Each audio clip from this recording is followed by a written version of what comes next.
In July of 2023, Phoenix, Arizona hit 119 degrees. Not the heat index, the actual air temperature. That same month, Maricopa County confirmed over 600 heat-related deaths, making it one of the deadliest summers on record. Across the country, power grids buckled under the strain of millions of air conditioners running simultaneously. People who had paid thousands for central air sat in homes that were growing hotter by the hour. The ones who stayed cool were not the ones with the most expensive units. They were the ones who understood a physics principle that has kept humans alive in extreme heat for over 4,000 years. This method requires no electricity, no fan, no power of any kind. It costs nothing to set up and takes under 3 minutes. And it works by turning the one thing every hot room already has into a natural cooling system. Around here at Thoughtful Explains, we do not deal in miracles or expensive gadgets. We deal in principles that were understood long before anyone tried to sell you a solution. So let me show you exactly how this works, starting with the science that makes it possible. The science behind this method is not complicated. It is called evaporative cooling, and it is the same process your body uses every time you sweat. When water changes from a liquid to a gas, it absorbs heat from the surrounding air. The scientific term is the latent heat of vaporization. For water, that number is approximately 2,260 kilojoules per kilogram. What that means in practical terms is that a single gram of water, as it evaporates, pulls enough heat out of the air to drop the temperature around it by several degrees. Multiply that by hundreds of grams of water spread across a large surface area, and you have a natural air conditioner that requires nothing but the physics already happening in the atmosphere around you.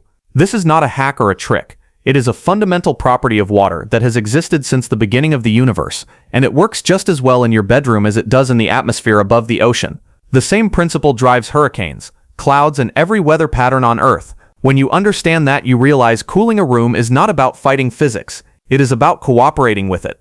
This technique is not new. In ancient Egypt, people hung wet reeds across their windows.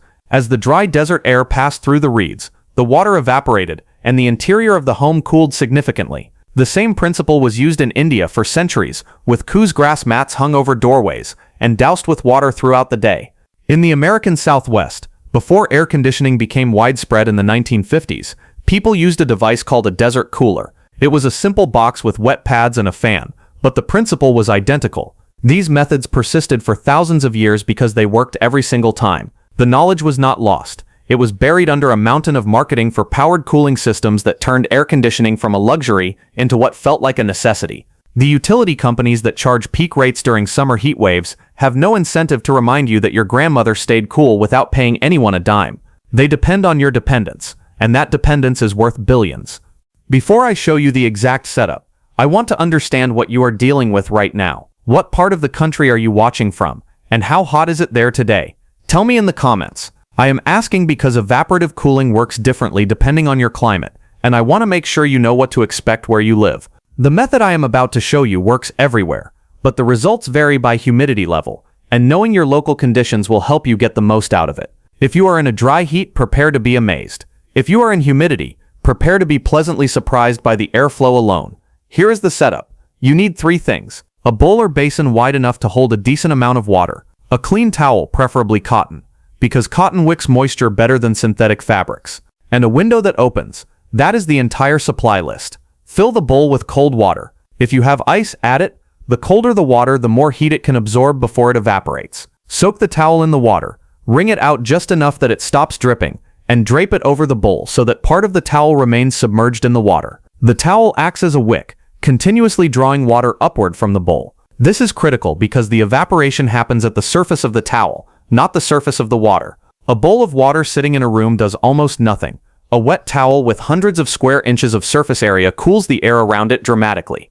The larger the towel, the greater the cooling. A bath towel works better than a hand towel. A beach towel works even better. The more surface area in contact with moving air, the faster the evaporation and the greater the temperature drop. Now place the entire setup directly in front of an open window. The window should be on the side of your home that receives the prevailing breeze, usually the north or east side in most parts of the United States. As air enters through the window, it passes over the wet towel. The water evaporates. The air temperature drops. The now cooler air circulates into the room. This is the principle of cross-ventilation at work. You want a second window open on the opposite side of the room, or the opposite side of the house, to create a pressure differential that pulls the air through. The window with the towel is the intake. The window on the far side is the exhaust. Air enters, cools, travels through the space, and exits, carrying heat with it. The whole setup takes under 3 minutes from start to finish. If you only have one window in the room, you can still make this work. The temperature drop will be less dramatic, but even a single open window with a wet towel in front of it will cool the air entering that room by several degrees. The difference this makes is measurable. In a room that is 90 degrees with low to moderate humidity, a properly set up evaporative cooling system can drop the temperature by 10 to 15 degrees within 30 minutes. That takes a room from dangerous to comfortable without a single watt of electricity. If you live in a dry climate like Arizona, Nevada, or parts of California, this method works almost unbelievably well. In more humid climates like Florida or the Gulf Coast, the effect is less dramatic because the air is already saturated with moisture and cannot absorb much more. But even in humid conditions, the airflow alone provides relief, and the psychological effect of knowing you can cool your space without relying on the grid is powerful. Now here is a question that should make you curious. If this method is so simple and so effective, why is it not common knowledge?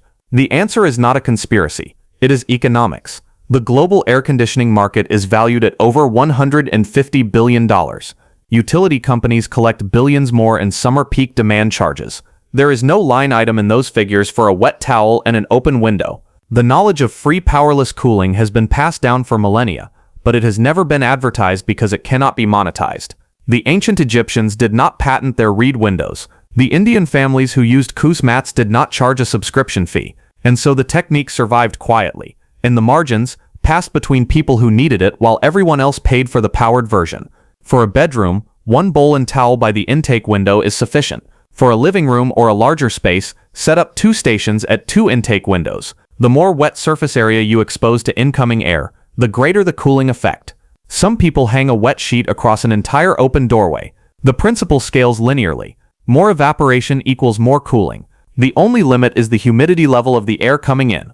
Even in a large open-plan space, multiple stations placed at different windows can make a noticeable difference within the hour. You can cool an entire apartment this way for the cost of a few gallons of tap water. This method works at night especially well. Summer nights in many parts of the country drop into the 70s or even 60s, but the inside of a house holds heat for hours after sunset.